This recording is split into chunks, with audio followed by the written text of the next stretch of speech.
Est-ce que vous aimez les univers fantastiques? Et est-ce que vous avez aimé To-U? Si c'est le cas, laisse-moi te présenter le prochain manga à paraître chez Meian, To-U Lotus is a Subring.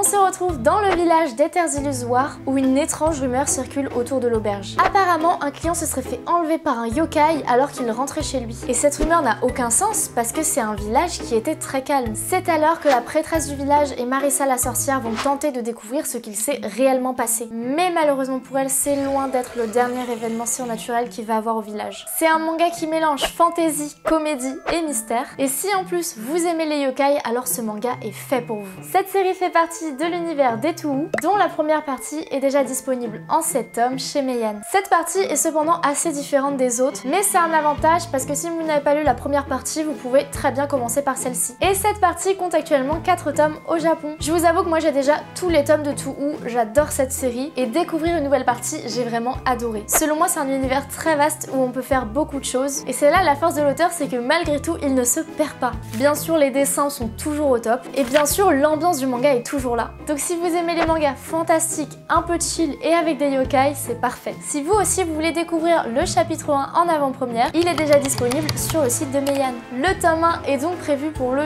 15 mars. Il sera disponible en grand format et pour seulement 9,95 €. Pour l'achat du tome 1, vous aurez des goodies offerts. Vous pourrez d'ores et déjà le précommander sur Amazon ou sur Anime Store. Et pour tous les autres, je vous donne rendez-vous le 15 mars en librairie.